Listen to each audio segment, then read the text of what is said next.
when you open that passage, when you understand your spirit, like your mission in this world, there's no turning back. It was way too hard for me to just close the door and ignore it. I could not ignore it anymore. So that's when I made the jump. And I went through the terror barrier. That's how the protocols do. Probably some people are familiar with it. Terror barrier is when you literally have to make a decision and you go through all these fears, all these scary, because of course, the first thing I thought it was, what are my parents are going to think of me? What is my friend is going to think of me? I've been doing that. And now, boom, in a second, you just change. People don't know what I went through. They don't know who I was because I kind of always kept it with myself, with my study, with my books. So it wasn't very evident to them, but it was so evident to me. And if you really want to be free in your life, you understand who you are. And that's what I was. That's what I am. So that's how I reached freedom and freedom to express myself and to really do what I'm passionate about. Hi, I'm Chris Ippolito, and welcome to Get Coach 360, where I'm documenting my journey from employee to entrepreneur while featuring the coaches that are helping me along the way. Each episode, these coaches provide actionable advice to help me and you, the audience, find more success as entrepreneurs. I invite you to join the journey so we can go and grow together.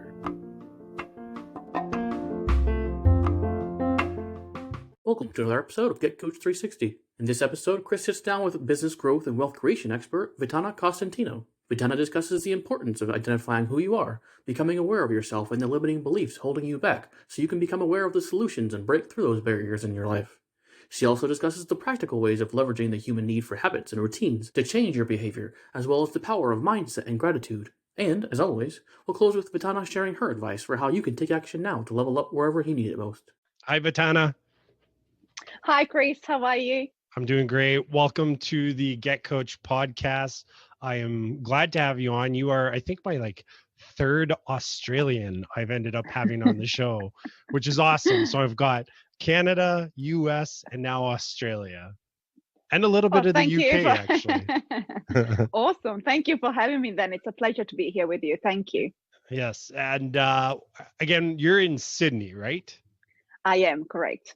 Okay. And you've got a bit of an interesting story as far as how you ended up there.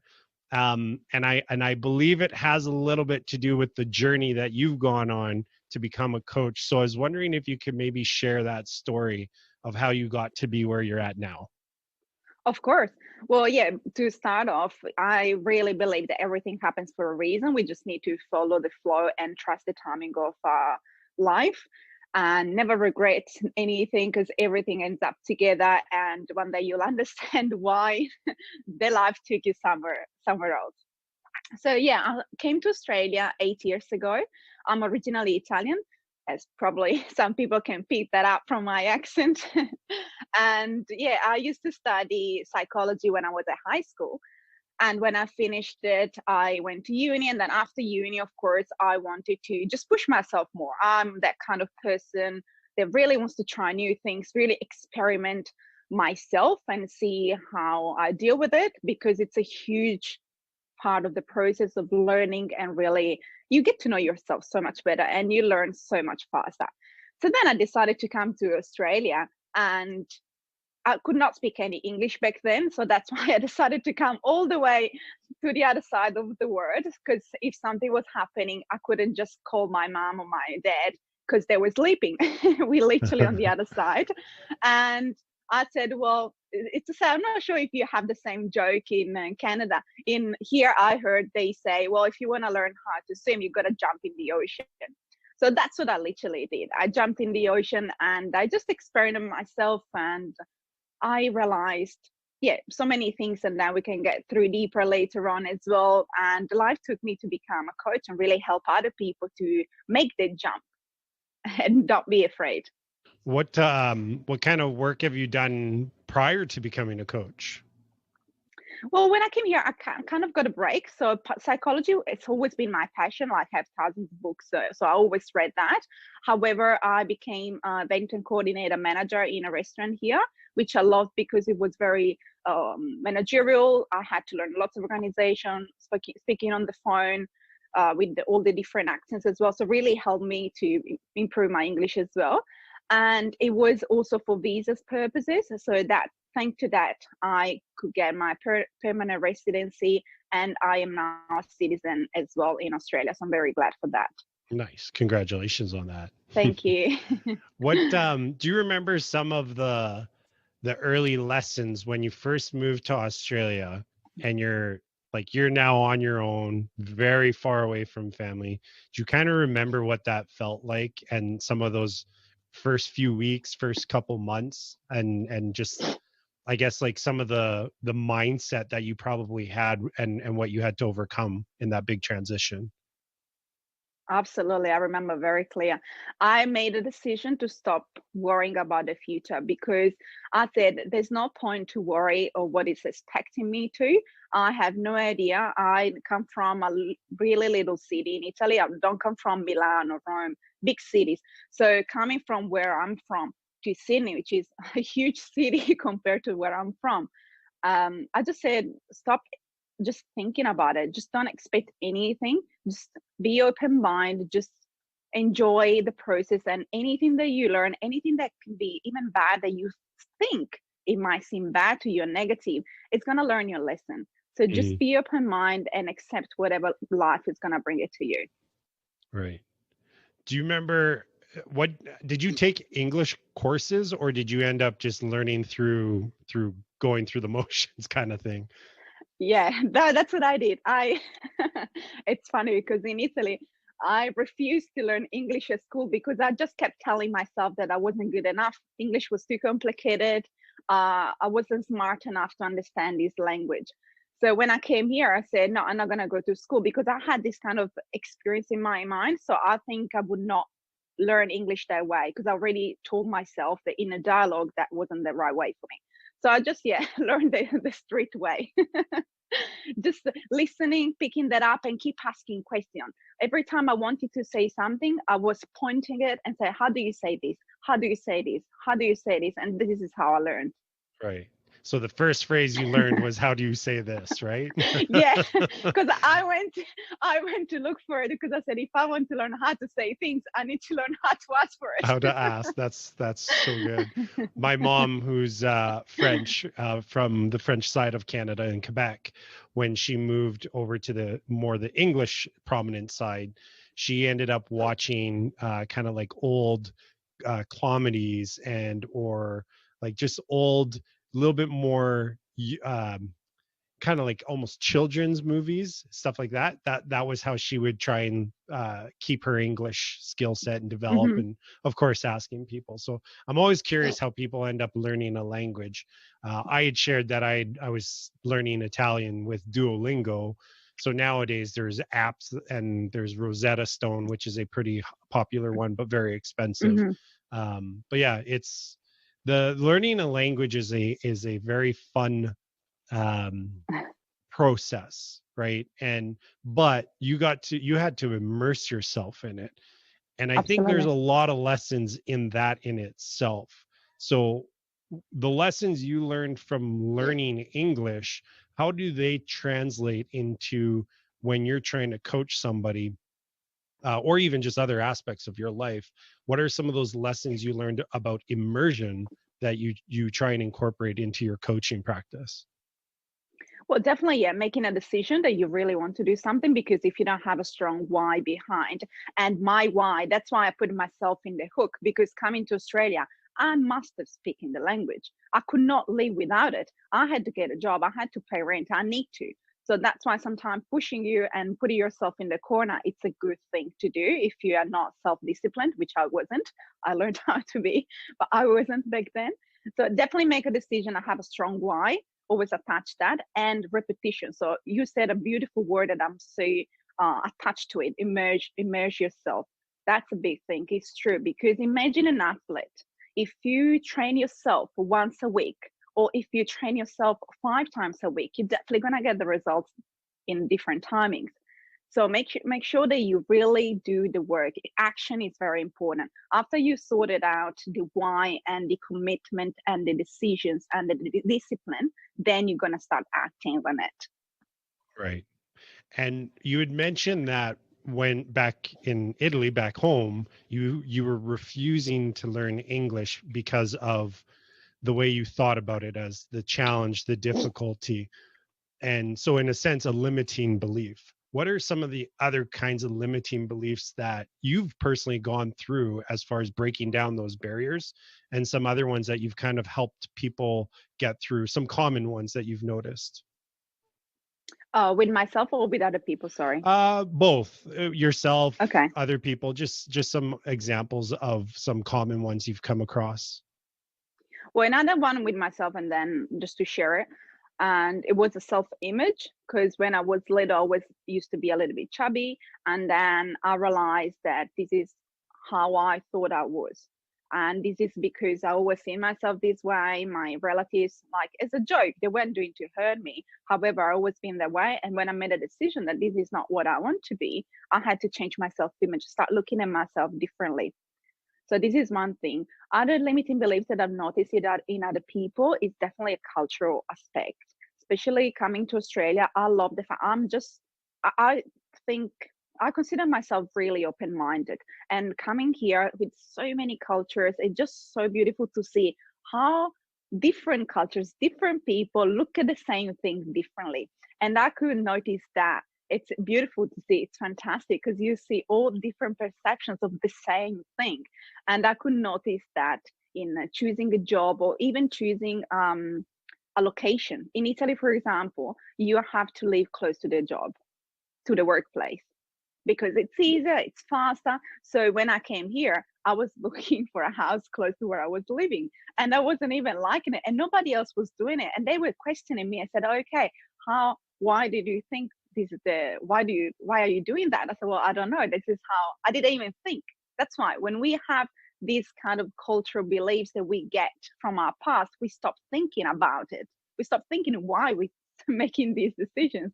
It's quite funny to see. It's lovely though. Yeah, it's almost like a form of programming, right? Yeah. We grow up again immersed in something, and so that just becomes second nature to us. So the way I operate or think is going to be different from yourself in a few ways, just from the facts that I live in Edmonton, Alberta, Canada, you live in Sydney, Australia, and just the messaging that we hear around the same stories that are going on will be slightly different. And then if you're around something long enough, it becomes a part of you, whether you like it or not. Right. And that was kind of Yeah. what I wanted to chat with you a little bit. You had shared a story on our original call around an experience you went through that kind of ended up preventing you from pursuing entrepreneurship. Do you mind sharing that story again with us? Yeah, of course, please. I would love that. So yeah, when I finished high school, that I was studying psychology, as I just said earlier on.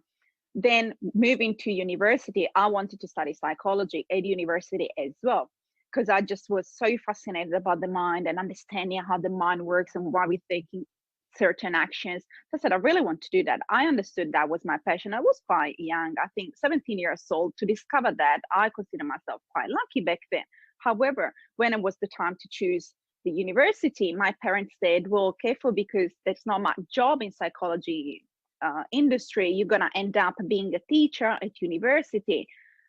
And then I thought, between me and me, I said, and what's the problem? I Hmm. said, and so what? If that's what serves me, if that what really resonates with my being, I said, what is the problem? However, back then, my paradigms, and I wasn't, let's say, it's not about being strong, but I wasn't that structured yet to understand this, all these information that I am fortunate to know now. So back then, I just listened to my parents, because, of course, my parents, they come from a different era. They come from a different culture. So what they tell you, of course, it's for your best interest. So that's why you trust what your parents tell you, because if they suggesting you to do certain things, it must be good, right? So that's why they said, well, just go and do economy so you can then work in a bank. And of course, that's what I did. I studied economy and international business and law. Actually, I always wanted to understand how the different cultures and the international trade was. However, after finishing uni, I came to Australia, and this thing just kept staying with me. I started another business, and it was about helping Italian companies come into Australia, so helping all the strategies apart. However, I was facing that lots of entrepreneurs back in Italy could not see what I was seeing.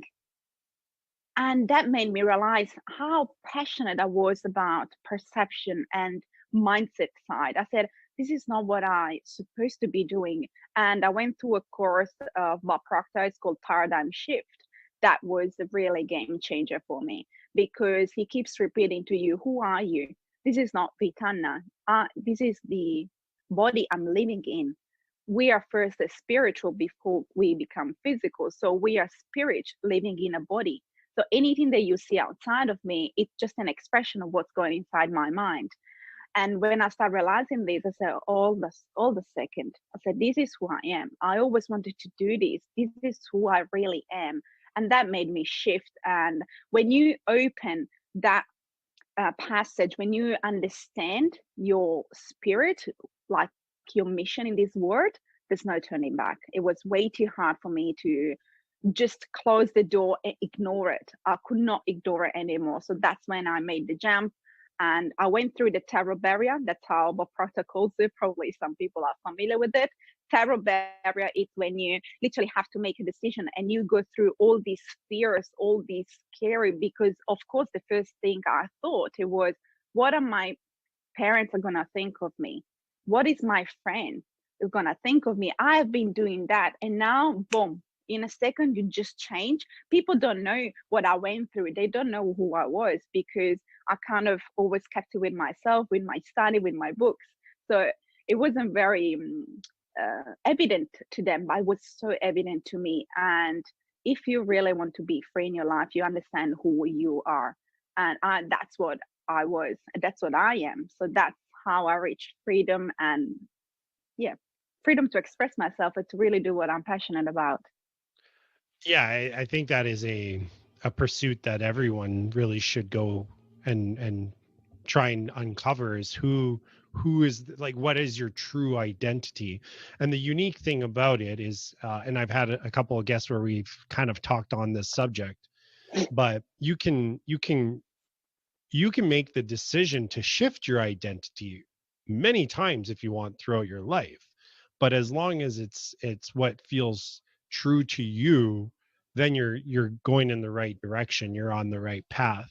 I think a lot of people tend to, like you said, they listen to their parents or other influences, and then they kind of end up going down this path that's almost carved for them, but it's not their true path. And I feel like that's where a lot of people's mental, I don't want to say illnesses, but issues come from, whether it's depression or anxiety, is that, like, their conscious and their subconscious, there's like this misalignment, and there's like this conflict of it. But I don't know, that's, I suppose, my opinion.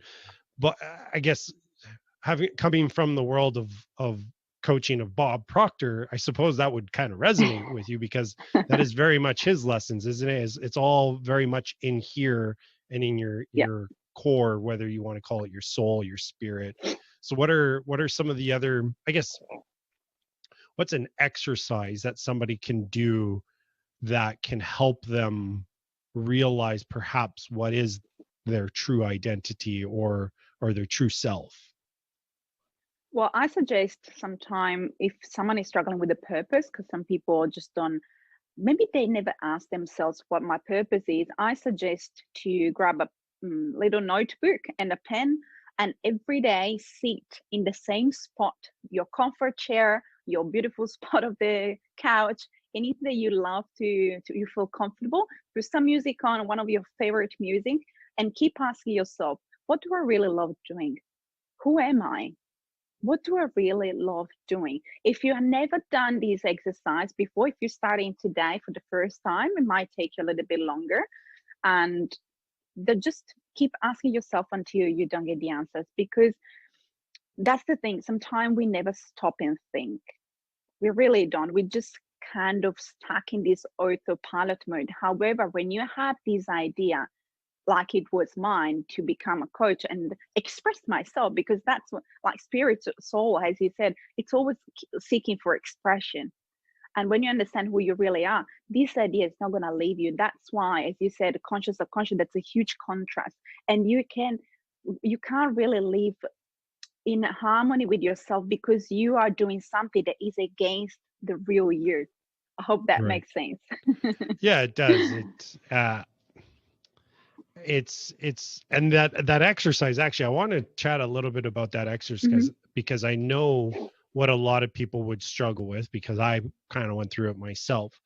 That very first time where they sit down and they start asking themselves that question, what would be your advice to them when they, that first couple days, they sit down and they go, I don't know, right?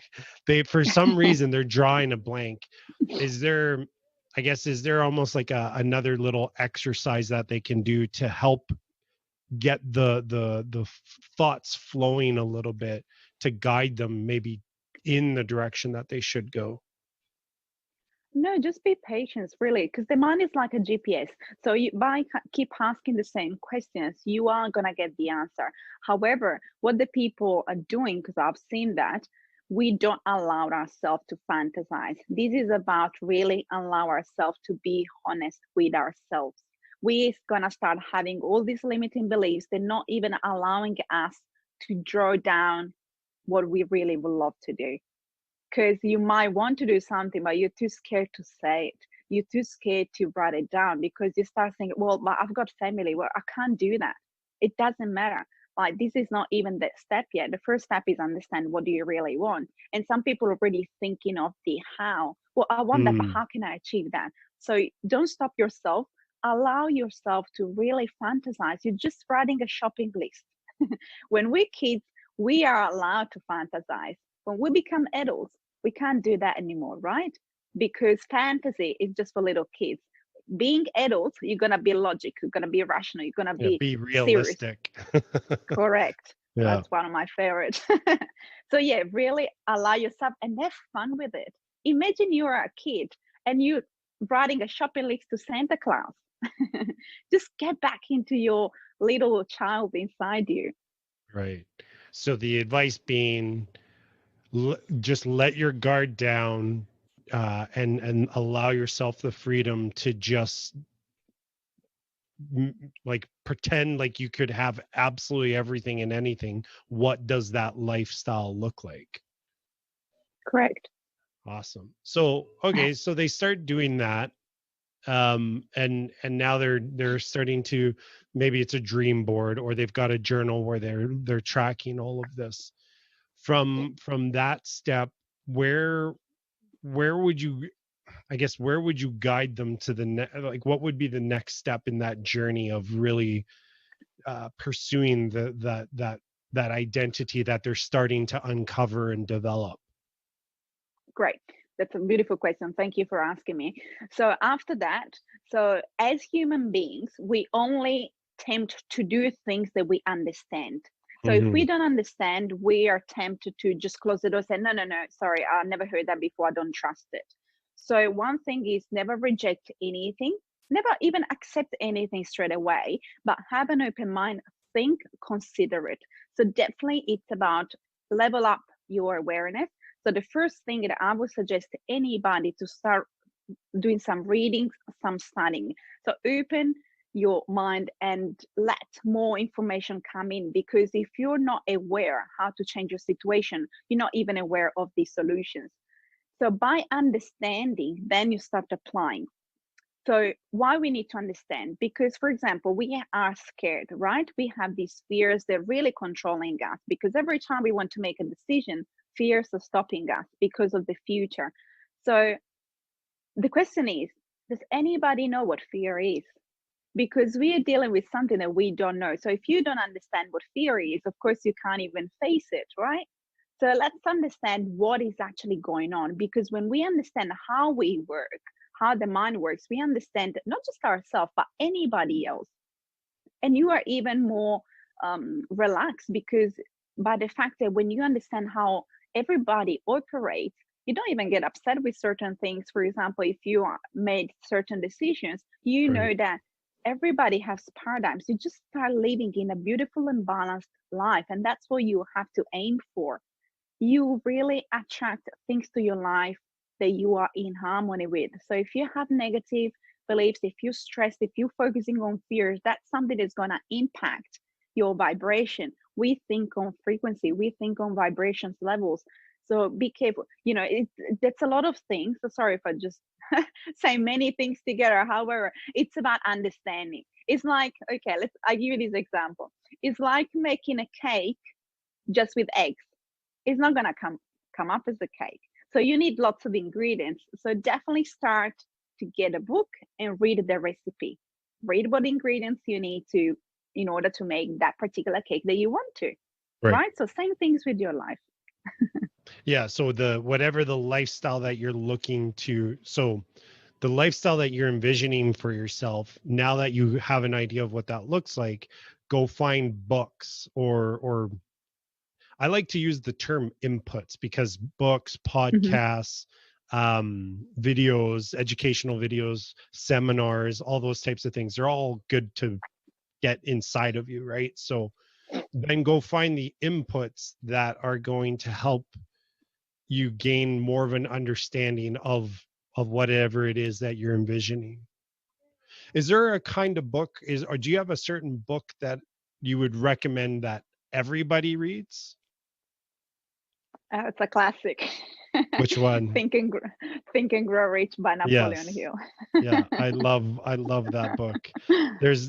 I went through a moment where, so I read that book, and then let me see if I can spot it on my shelf here real quick. Oh, Thinking for a Change. Thinking Oh, for a I haven't Change read. by John Maxwell. That one was really good. So I read those two like back to back, and then I ended up coming across another one, uh, Charles Dehan, The Master Key System. Have you ever heard of that Okay. one? No, actually. Very similar concept, in that just what you were talking about the power of thinking and vibration and being in harmony, having your inner world and your outer world being in harmony. It was really interesting, because it was like, these are three very different authors from three different walks of life, and they're all talking about the exact same thing in just slightly different wording.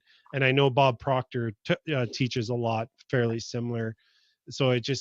it really shifted my mindset that there's a lot of power in Yeah. thinking, and making things come to fruition. Not I know there's some people that'll think, they think of that as far as, what's the word, the book, the story, the book was The Secret, the movie The Secret. Law of Yep. attraction, there it is. A lot of people, when they hear the law of attraction, they kind of scoff at it, because they go, oh well, Mm-hmm. if I think I'm going to get a Lamborghini, I'm going to get a Lamborghini. But that's not Big the whole misunderstanding. yeah, that's not the concept. The concept is really, it's about focus, Yeah. right? And the law of attraction is that you're thinking and focusing on something, an outcome, a desired lifestyle, so much, but then you start taking actions that just ultimately get you to that goal in time. Yeah. So I don't even remember where I was going with this, so I apologize. Oh, that's all right. uh, No, no. um Another great book is a Psycho-Cybernetics. It's quite famous as well. oh It talks about the self-image. Oh, that's beautiful. So what's that one called? Beautiful. Psycho Psycho-Cybernetics. Literally, Cybernetics. yeah. Bob Proctor refers to that book as well a lot. It's amazing. Cybernetics. And that's lots of exercise in it. So if some people wants to start, as I said, it's awareness, so studying and applying. So there are some beautiful practical techniques in that book already to start rock and roll. I like that. I like that. That the master key system was very similar in that he didn't call them chapters, he called them lessons. And he Hmm. actually says at the end of each lesson, here's your exercise for the week. He Beautiful. even says, like, you got to do this for a week until you've mastered it. Don't even move on to the second one. And yeah, it was very interesting. The one of the practices, really his practice ended up being thinking, focused thinking, meditation, whatever kind of phrase. A lot of people call it different, but yeah, that was one of them that I thought was pretty interesting. So that's a common books. Now I remember where how we ended up here. What about meditation? Is that something that you typically recommend for people to be doing? Yeah, absolutely. I do that in the morning. So this is like a little routine, morning routine that I suggest to everybody. It's definitely take even if you're not great with meditation, because some people say, "Well, I haven't done it yet. I can't focus." It doesn't matter. Don't worry. There's no right or wrong. It's all about starting a really exercise because the mind is like a muscle. So the first day you go to the gym, you're not going to be able to do all the exercise that you're going to be able to do in 3 months. So don't stress about that. Think about what can the best you can do today. So just start. And if you're not able to focus, so like we're completely silent, there's lots of tracks on YouTube that you can use. Beautiful. You can choose your style and just learn to empty your mind. Just follow the music so you have a guidance to follow through. Because if it's completely silent, that's when the people have some, let's say, a little bit of issues at the beginning. Because of course we have thoughts coming through our mind all the time, especially if you're busy. Oh my God, I have to do this. You start thinking and planning your day, and that's not what we want. We just want to relax. So a suggestion is a guided meditation that someone talks in it, or even some music. It's going to be easier, definitely. And do that in the morning because it's going to change your mood drastically. In the morning, I never watch my phone until after I finish breakfast. I write my goal, not for the day, my life goal, with my left hand. I'm right hand, but I write it with the opposite hand. I Okay, explain let's it to you wait. why. Yes, please do. I was like, I've Okay. never heard that before. So, okay, this is another thing, this is another way of reprogramming your mind. Since we are only doing things that we are comfortable with, so if you really pay attention, this is what I love about this material. It's really becoming aware of ourselves. So if you watch yourself, I'm sure that you wake up in the same manner, you do the same things when you wake up. You do the same things because we are habitual human beings. It's normal. We look for routines, right? So the fact is that when we want to start behaving and start acting a different way, we're gonna making an input in ourselves. So that's why I write my goal with the left hand. And the first time I did, believe me, there was a lot of resistance. And you really got to pay attention. This is to remind yourself how hard it is to start doing things that you normally wouldn't do. So this is one of the techniques that I use. And then I write 10 things I'm grateful for, and then I do meditation. These are the 3 steps that I do. So thinking about, was just would like to spend a few minutes about the gratitude because it connects with the law of attraction that you were talking before. Yes. So law of attraction is very misunderstood. Law of attraction is not the primary law; it's a secondary law. The primary law is a law of vibration. So this is a perfect example with gratitude.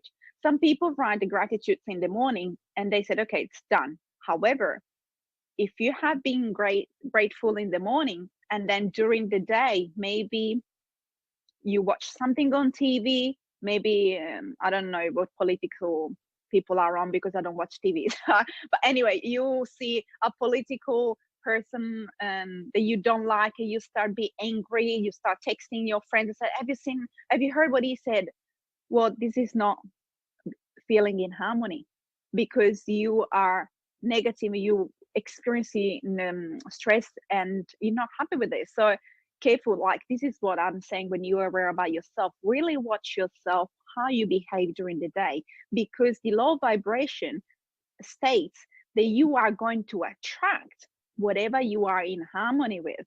So if you have been grateful in the morning and then during the day you get upset with your partner, you get angry straight away, you are impulsive, it's going to be a contrast. So that's very important to really find the balance. And if you could, everybody can do that. Everybody. Yeah, practicing gratitude. So I've gone through a lot of conversations doing this podcast. I've read a lot of books. I've listened to a lot of podcasts. The practice of gratitude comes up so frequently with high performing, high success people. It's crazy. I mean, there's a lot of other ones that do, but practicing gratitude has been, I feel like it's becoming more popular in the Western world, whereas in Eastern philosophy, it came up a lot in Eastern philosophy. I ended Yeah. up reading a few books in that world, and they're very ancient books, and they talk about it all the time. Whereas in Western philosophy, you don't they do talk a little bit, especially like in Stoic philosophy, they do touch on it a little bit, but it wasn't really, it felt like even Stoicism got kind of popular more recently. So this whole idea of practicing gratitude is, I find it fascinating because I'm trying to, I guess, there's one side of me that believes in this kind of stuff because I've seen the results, and when you hear enough successful people talk about it, I go, well, I like that lifestyle that person has, so I'm going to listen to their advice. But then there's this other part of me that tries to understand, like, what is the like scientific reasons behind it? Are you familiar? Have you looked into that? Do you know? Yeah. What is it? Well, until you're not grateful for what you have, you can't have more. Okay. So the thing is that, and another thing, for example, you are in, let's make a practical example so people can understand better. So for example, okay, you are in real estate and you're trying to sell a house. You were so close. The person was pretty much about to close the deal. For some reasons, they aren't doing it anymore. And you get upset. And you said, what? I was so close to it. I don't understand. So shift that straight away, because being grateful, that's what is going to help you to move on and relax. Because the fact is that if when you're grateful, you feel good.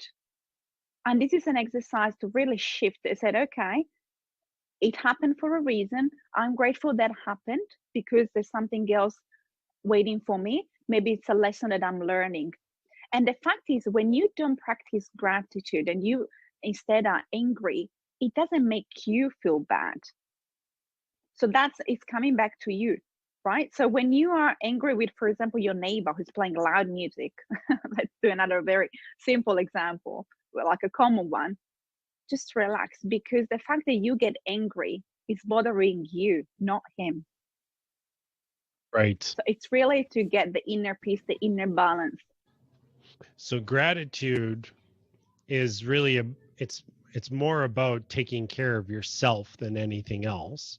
It's another thing that's come up a few times Mhm. is the act of being selfish so that you can become more selfless. It, taking care of yourself health wise, financially, through the practice of gratitude, meditation, all these things, you do it really for your own benefit. But once you've kind of taken care of yourself, you're then in a better place to be able to start taking care of other people. Go So ahead. this example, Yeah. if you want to give food to some people that don't have food, but your plate is empty, how can you help them? Yeah, exactly. You can't.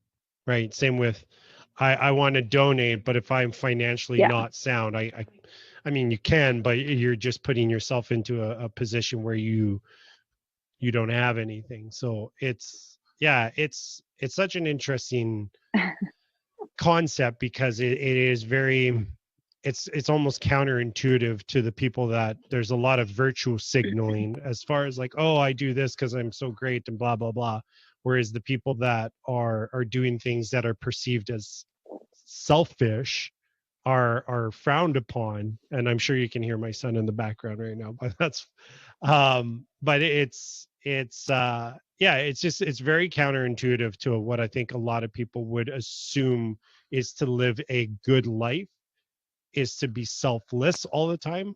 But sometimes you have to take care of yourself first to even be able to get to that point.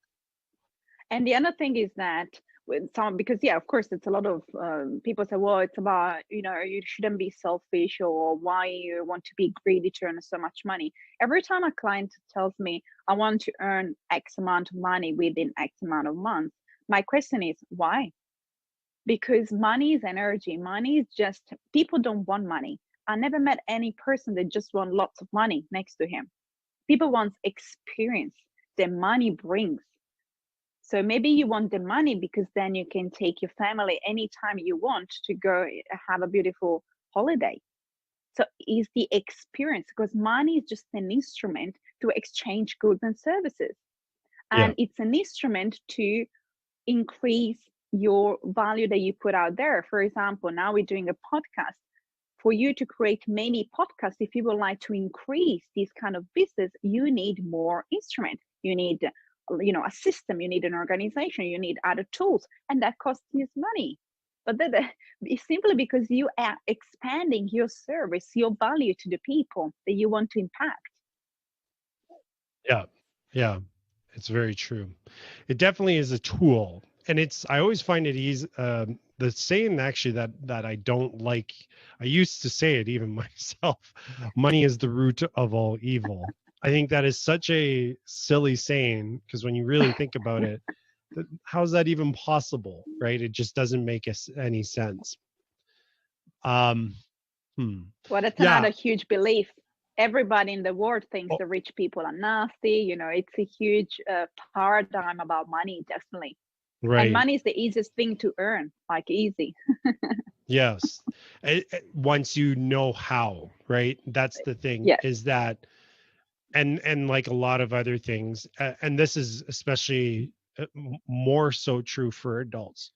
The older we get, if we don't know how to do something, you tend to dislike it, or it becomes like a negative.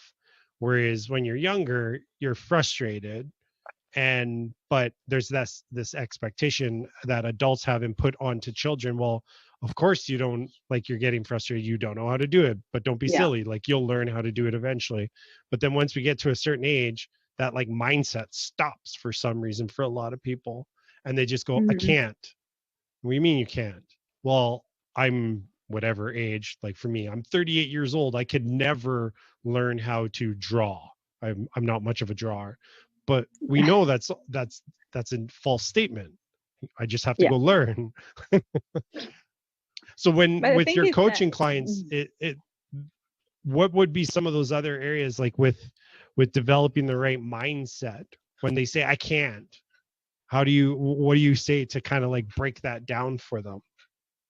I'll make them being aware why they think they can't, why they have certain beliefs, where they're coming from. It's a lot of techniques that we use during a 6-month program. It's all working about really understand. Because I give you an example that when people don't know, that's why awareness is important. When people don't know, they rather not hearing about it and be skeptical and say, no, thank you very much. So I give you an example. Pay online payments with credit cards. I'm not at all. However, I still remember the first time I had to start using credit cards online. I didn't trust the system. I said, what? I can't see where is this money going? And what if I get my car hacked? Which it happened, but it wasn't a problem because the bank notified me straight away. Now we don't even think about it. Now you pay everything online. Movie like holidays, flights, shoppings, clothing, anything. It's not a problem anymore because it's common, because everybody's doing, and then you know everything about it. So really think, why are you stopping yourself? What is behind that? Yeah. It's funny because as you were sharing that story, I personally know some people that still will not do online transactions because they're worried that, well, what if this happens? And I'm kind of like, that's not really an issue anymore. Like there's high security. It's probably like the number one method for paying for anything is online, but it's very interesting. We've covered a lot. I'd love to find out from you, with everything that we've talked about, what is that one piece of advice that you would want to share with the audience to help them level up wherever they need it most?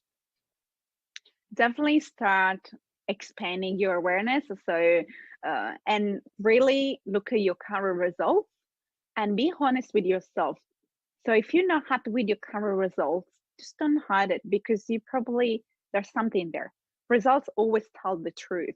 So really, with all the honest with yourself, just humble and really look at the results and said, okay, you know what? I really want to be in control of my life. I have enough of fears and external circumstances controlling me. And you can do that. Everybody just, expand your awareness. Definitely go start having a little look into these materials. I like that a lot, because that would really open up a lot of different paths that somebody could take as far as their personal journey.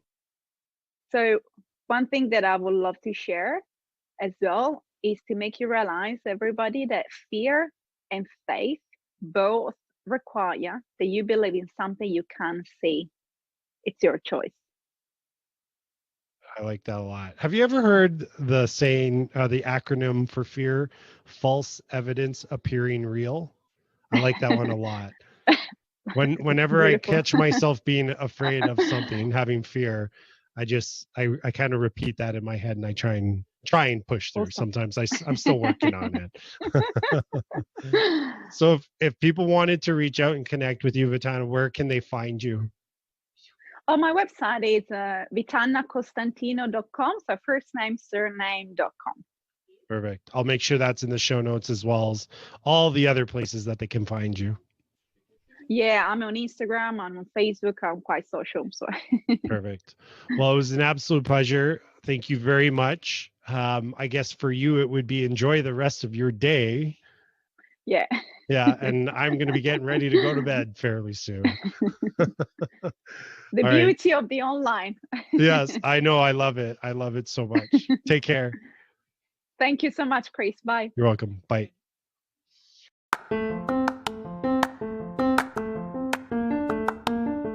Thanks for listening to Get Coach 360.